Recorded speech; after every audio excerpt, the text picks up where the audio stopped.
अस्सलामुअलैकुम वरहमतुल्लाहि वबरकातुहू। कैसे हो दोस्तों, मैं आपका दोस्त आपका भाई अकरम अली और आप देख रहे हैं हमारे यूट्यूब चैनल अकरम अली 107। इस वक्त मैं मौजूद हूँ ज़िला स्वात की हसीन वादी बहरैन में।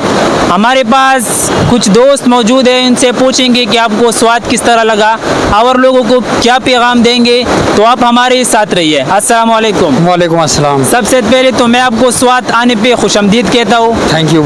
आप हमें ये बताइए कि आपको स्वात की ये हसीन वादी किस तरह लगा। मुझे वैसे मैं गिलगित बल्तिस्तान में काफ़ी घूमा हूँ और टूरिज़्म के हवाले से मेरा काफ़ी शौक़ भी है, तो उसमें मैं लिखता भी रहता हूँ और स्वात पे भी मैंने एक दो दफ़ा लिखा है। तो इस इलाके के बारे में तो मेरे अजीब से ख्यालात हैं। यह इलाका इंतहाई खूबसूरत है, जितना खूबसूरत है यह इलाका उतना प्रोमोट नहीं हुआ है, इसका हक़ अदा नहीं हो रहा है। ठीक है। तो उस चीज़ पे मैंने काफ़ी कोशिश की है समझने की, तो मैं पूरा नहीं समझ पाया, लेकिन मुझे जहाँ तक मेरा ख्याल है तो गिलगित बल्तिस्तान साइड और इस साइड में ये फ़र्क है कि वहाँ के पुलिस जो है वो थोड़े से टूरिज़्म को सपोर्ट करते हैं, वेलकम जिस अंदाज में करते हैं या वो इस हवाले से भी थोड़ी सी कोशिश हुकूमत को चाहिए कि वो करें, तो ये इलाका पाकिस्तान नहीं दुनिया के खूबसूरत इलाकों में शामिल हो सकता है। ठीक है जी जी। के दोस्त है आपके गांव वाले जो भी है, वो अगर स्वात का आला आना चाह रहे हैं तो आप इनको क्या पैगाम देंगे। मैं उनको ये पैगाम तमाम अपने दोस्तों को और सुनने वालों को ये पैगाम देना चाहता हूँ कि वो मरी जा के ख्वार होने के बजाय स्वात, बहरैन, कालाम इन इलाकों में आएँ।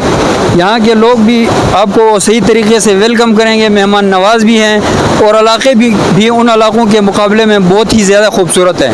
ठीक है। तो मैं सबको यहाँ पे आने की दावत देता हूँ। ठीक है। और आपका भी बहुत मशकूर हूँ, आपने मुझे बोलने की वो दी है। बहुत शुक्रिया। Thank you.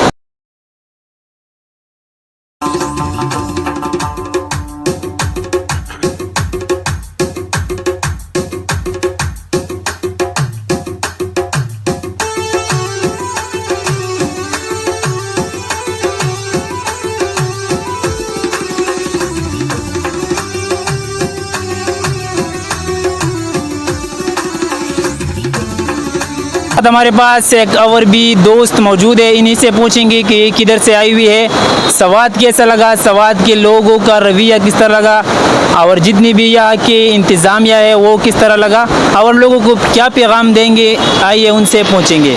अस्सलाम वालेकुम। अस्सलाम। सबसे पहले तो मैं आपको स्वात वैली को आने पे खुशामदीद कहते हैं। शुक्रिया। आप हमें ये बताएं कि आपका ताल्लुक़ किस जगह से है और आप कितने दिनों गए कि आप बहरैन पहुँचे हैं। क्या नाम है, मेरा ताल्लुक़ मीरपुर आज़ाद कश्मीर से है और हम सुबह निकले हैं और भी पहुँचे हैं, यानी 6-7 घंटे में पहुँचे। 6-7 घंटे में आप पहुँचे।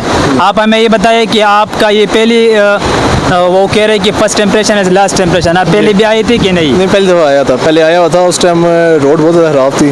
अब आए हैं, अब बेहतरीन रोड भी बहुत अच्छी है और मौसम तो बहुत अच्छा है, वैसे ही बहुत अच्छा है। अभी आप खुश है कि रोड सब कुछ ठीक है। रोड बहुत अच्छी है, वो बहुत खुश हैं। ठीक है। और यहाँ की आप जो खुराक का निशानी मिल रही है उनकी प्राइस आपको ज़्यादा लग रही है या मुनासिब? नहीं, मुनासिब है, मुनासिब, बहुत मुनासिब है जी। ठीक है। और वो हज़रात जो आना चाह रहे हैं कालाम स्वात वैली को, आप इनको क्या पैगाम देंगे? आए, वेलकम, बहुत अच्छा है, वो मौसम भी बहुत अच्छा है, यहाँ पर नज़ारे भी बहुत अच्छे हैं। तो क्या नाम है, मैं तो यही कहूँगा कि आएँ, आपकी थकावट दूर हो जाएगी, क्योंकि हमारे शहर में बहुत ज़्यादा गर्मी होती है, यहाँ पर मौसम भी बहुत अच्छा है, मेन मौसम यानी व्यू बहुत अच्छे हैं यहाँ की। आपका तो आज मेरे ख्याल से पहले दिन है, आगे आपका कितना इरादे में कि इधर ठहर जाओ?